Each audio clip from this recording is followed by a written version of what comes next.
आप लोगों ने मंदिर में घंटा बजाया होगा। बजाने के बाद उसकी झंकार थोड़ी देर तक रहती है। वो झंकार झन आवाज आती है। अगर बड़ा घंटा हो तो थोड़ा देर तक और आवाज टिक जाती है। ऐसा ही हम लोगों के साथ हुआ।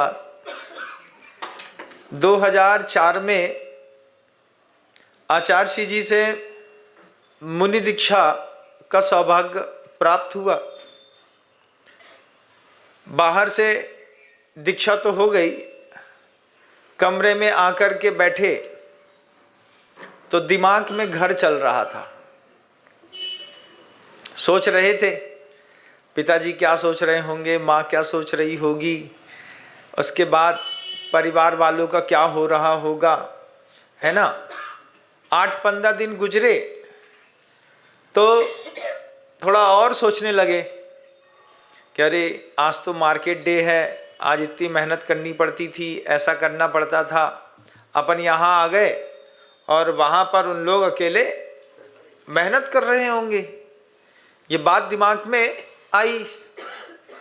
हम लोग के दिमाग में चल रही थी तो गुरुजी के दिमाग में भी चल रही थी। गुरुजी भी जानते हैं, नए नए पहली बार मोक्ष मार्ग में दीक्षित हुए हैं, तो मन में पूर्व के संस्कार की झंकार आना स्वाभाविक है।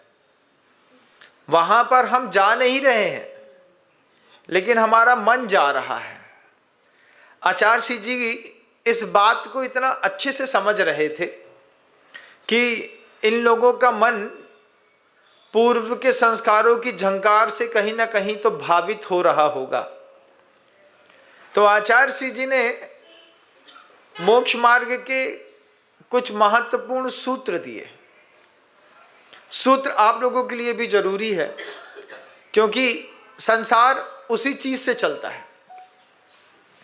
आचार्य श्री जी ने एक छोटा सा श्लोक हम सबके लिए सुबह सुबह 6:15 बजे रखा।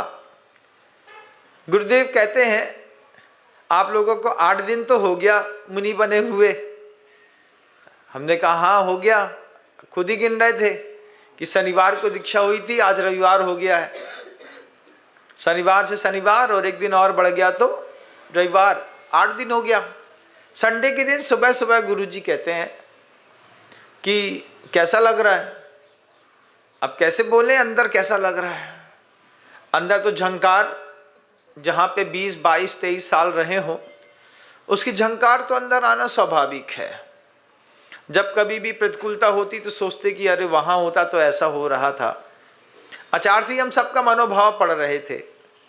आचार्य जी ने एक श्लोक बोला, उत्तमम स्वात्म चिंता स्यात् देह चिंता च मध्यमा अधमा काम चिंता स्यात् पर चिंता धमाधमा। दुनिया में अधम से अधम है दूसरे की चिंता करना। मोक्ष मार्ग कैसा है?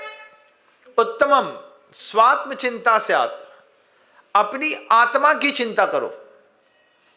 अपने सम्यक दर्शन, अपने सम्यक ज्ञान, अपने सम्यक चारित्र के बारे में सुबह से लेकर शाम तक खोजबीन करते रहो। तो ये सबसे अच्छी स्थिति है जीव की। क्या है? अपना सम्यक दर्शन देखूं, अपना सम्यक ज्ञान देखूं, अपने चारित्र की स्थिति, वृद्धि, रक्षा, इसकी चिंता करूं। देह चिंता च मध्यमा। उसके बाद कहते हैं दूसरा है मध्यम देह, क्योंकि अनुपचरित असद्भुत व्यवहार नय की अपेक्षा से देह और आत्मा एक है। शरीर और आत्मा, क्योंकि प्रदेशों में वो आत्म तत्व विराजमान है, तो आचार्य कहते हैं मध्यमा देह चिंता च मध्यमा अधमा काम चिंता स्यात्। काम की चिंता मतलब भोजन में क्या मिलेगा, आज किसके चौके में जाना है, आज उनके यहाँ मन का मिला तो ठीक, नहीं मिला तो ठीक। आचार्यों ने कितना सोच करके, कितना सटीक 2 पंक्तियां लिखी और साधु को बिल्कुल लाइनअप कर दिया। 2 कामेंद्री होती हैं, एक स्पर्शन इंद्री को कामेंद्री कहते हैं, एक रसना इंद्री को कामेंद्री कहते हैं। अधमा काम चिंता से आत, हम सबसे गुरुजी बहुत अच्छे से कहे, शावक के चौके में जाइए, ये विकल्प ना करिए कि वो क्या देगा, उसका जितना दिमाग होगा उसने बनाया होगा। अब आपके जो योग्य है उसमें से चुन चुन उसमें उचित को, अनुचित मत कर भूल।